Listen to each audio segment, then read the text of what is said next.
Oi, nesse vídeo eu vou corrigir o exercício que nós já analisamos algumas questões desse exercício. Esse daqui, não sei se parece de cabeça para baixo. Esse aqui, não sei se vocês lembram.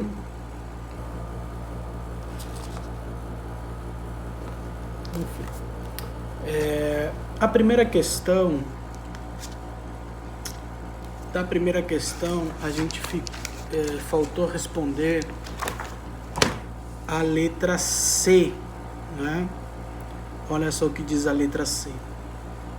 Primeira questão, letra C. A gravidade das lesões causadas culposamente somente influenciará a aplicação da pena, pois não é motivo de aumento da pena abstratamente combinada. Essa alternativa, letra C, está correta.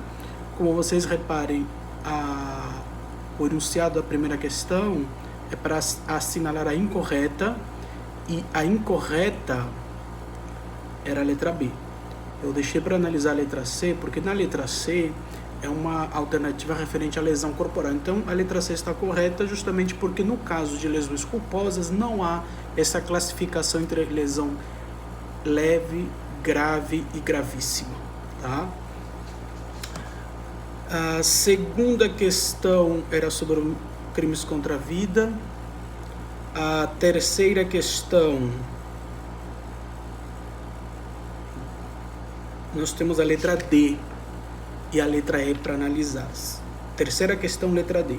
O indivíduo, tendo dúvida de que estava contaminado com moléstia venérea, blenorragia, manteve relação sexual com uma prostituta vindo infectá-la.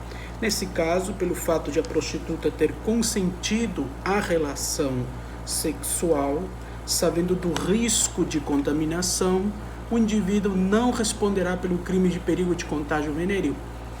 Essa letra D está falsa, né?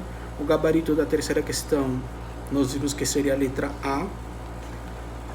A letra D está falsa porque a prostituta ela pode sim ser sujeito passivo, e o fato dela ter consentido a relação sexual não afasta a responsabilidade penal, porque prevalece o entendimento de que o bem jurídico protegido, que é a incolumidade, a saúde, neste caso é um bem jurídico indisponível, tá? Então o consentimento não afasta a responsabilidade penal. Então ele vai responder sim pelo crime de perigo de contágio venéreo, que são aquelas doenças que só podem ser transmitidas mediante relação sexual. A letra E é sobre crimes de periclitação. Diz o seguinte: um indivíduo, a título de correção, amarrou sua esposa ao pé da cama e prolongou excessivamente a sua segregação em um quarto escuro. Nesse caso, o indivíduo responderá pelo crime de maus tratos. Também é falsa, porque no crime de maus tratos tem que ter uma relação, um crime próprio entre o autor e a vítima, uma relação de hierarquia, de correção, etc. E no caso aqui, entre marido e mulher, não há essa relação de hierarquia, né? Então não responderia pelo crime de maus tratos. Poderia se cogitar do crime de tortura, constrangimento ilegal, sequestro, cárcere privado, enfim, mas não o crime de maus tratos, do 136. Quarta questão. Na quarta questão, o item 3 da quarta questão diz: no crime de perigo para a vida ou a saúde de outro, o perigo deverá ser concreto. Correto. Esses crimes de periclitação da vida e da saúde, que estão do artigo 130 ao 137 do Código Penal, que será cobrado na prova bimestral com base num exercício que a gente está corrigindo aqui e um outro exercício que a gente vai corrigir mais à frente, esses crimes de periclitação da vida e da saúde são todos crimes basicamente de perigo concreto. E o perigo, além de concreto, é um perigo individual. Tá? Então está certo o item 3. Item 4. Só responderá pelo crime de omissão de socorro o agente que precedentemente à conduta omissiva haja assumido o dever legal de impedir o resultado. A alternativa errada, falsa, porque para responder pelo crime de omissão de socorro do 135, você não pode ter assumido o dever legal de impedir o resultado, né? Porque aí você vai responder exatamente pelo crime de resultado, que pode ser um homicídio, pode ser uma lesão corporal, enfim. Aí pulamos para a questão número 9. Vamos lá. Havendo morte ou lesão corporal de natureza grave durante uma rixa, todos os seus participantes deverão sofrer maior punição, independentemente de serem ou não responsáveis pelo resultado, incidindo no crime de rixa qualificado. Essa alternativa está correta. O crime de rixa ele está previsto no artigo 137 do Código Penal e prevalece o entendimento que num crime de rixa em que um dos participantes da rixa ele acaba morrendo ou tendo lesão grave, todos respondem pela qualificadora da lesão grave ou da morte. Todos. Não só aquele que produziu a lesão ou a morte. Todos respondem pela forma qualificada, porque prevalece o entendimento de que com a sua participação de todos, essa participação contribuiu para esse resultado mais grave. Se for possível identificar quem foi o autor da lesão grave ou do homicídio, da morte, esse, e além da rixa qualificada, irá responder pelo crime de homicídio ou de lesão corporal grave. Nós temos o item 3.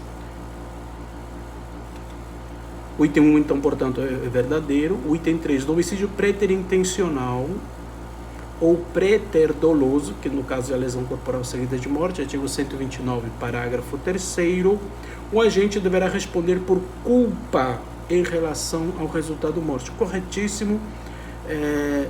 O agente irá responder pela morte se a causou ao menos culposamente. E aí pulamos para a questão número 10, letra F. Se 3 indivíduos iniciarem luta desordenada, agindo uns contra os outros e ocasionando lesões corporais recíprocas, e 2 deles forem comprovadamente inimputáveis, tal comprovação impossibilitará a configuração do delito de rixa. É falso, porque no caso do crime de rixa tem que ter no mínimo 3 pessoas. E nessa contagem de 3 pessoas, você pode levar em consideração os inimputáveis. Se tiver um adulto e 2 inimputáveis, haverá crime de rixa. Se tiver 2 adultos e um inimputável, haverá crime de rixa. Agora, se eu tiver só 3 inimputáveis, aí não tem como configurar o crime de rixa, porque não há nenhum adulto. Questão número 12. Fernando, Antônio e Marcos, que nutriam rivalidade recíproca, encontraram-se em uma festa e passaram a se agredir mutuamente, sendo que Paulo, desafetou de Antônio, ingressou no tumulto e desferiu golpe de faca no último, lesionando-o seriamente. No mesmo contexto, o Fabiano, conhecido brigão da localidade, aproveitando-se da confusão, distribui socos e pontapés, retirando-se do tumulto antes do término. Aí temos 3 itens aí. Com base na situação acima, julgue os itens que se seguem. Letra A. Paulo responderá por lesões corporais em Antônio, o que não poderá ser atribuído aos demais contendores. Paulo responderá por lesões verdadeiro, Portanto, agressor no vídeo desferiu golpe de faca no último, lesionando seriamente. Sim, o Paulo responderá para ele porque ele foi identificado como autor da facada. Letra B. Estarão ausentes os elementos do crime de lesões corporais caso Paulo seja inimputável. Estarão ausentes os elementos do crime de lesões corporais caso Paulo seja inimputável. Falso, tá? Porque aí não estamos tratando de crime de lesões corporais, aí é um crime de rixa. Letra C, Fabiano, apesar de ter desistido voluntariamente da rixa, né, nada fez para impedir o resultado de lesões corporais em Antônio, que era seu dever, daí porque responderá pela participação nas lesões sofridas por Antônio. Falso, porque não era... Fabiano não tinha o dever jurídico de impedir o resultado. Então ele não vai responder pelo crime de lesões corporais a título de participação pelas lesões sofridas por Antônio. Ele irá responder apenas pelo crime de rixa. Então é falsa a questão. Aí na questão número 13,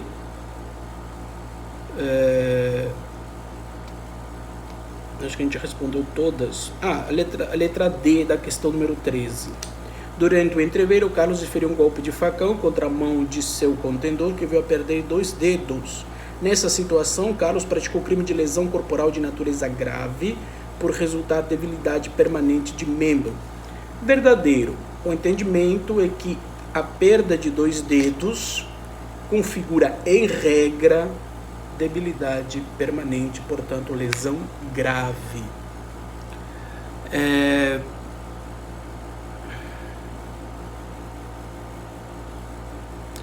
Questão número 14, letra B. Durante uma acalorada discussão, Otto agrediu a sua companheira com uma faca, desferindo-lhe golpes na cavidade torácica que vieram atingir o pulmão esquerdo, posteriormente extraído em uma intervenção cirúrgica. Nessa situação, Otto praticou crime de lesão corporal de natureza grave, que terá a pena aumentada em 1/3 por ter sido praticado contra a companheira. Aí temos uma questão de violência doméstica, portanto, haverá sim o aumento de pena. Os golpes na cavidade torácica que viram atingir o pulmão esquerdo, né, a princípio representam uma debilidade permanente ou um perigo de vida. Portanto, seja perigo de vida ou debilidade permanente, são lesões corporais de natureza grave. Questão 15 é sobre crimes contra a honra. 16.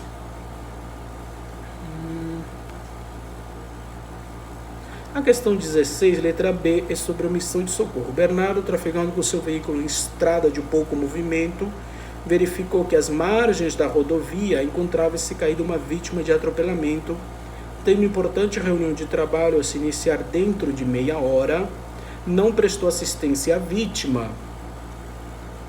Terminada a reunião, arrependeu-se e voltou ao local onde a vítima se encontrava e providenciou sua condução para o hospital. Nessa situação, a conduta posteriormente praticada não afasta, não elide a responsabilidade penal de Bernardo, que poderá responder pelo crime de omissão de socorro. Está correto. O crime de omissão de socorro do 135 é um crime de mera conduta, é um crime instantâneo. Se omitiu, consumou, não tem como voltar atrás. Então, verdadeira questão. Questão letra D. Alice, em sua casa, viu o filho da vizinha de 3 anos jogar-se na piscina e afogar-se, o que o levou à morte.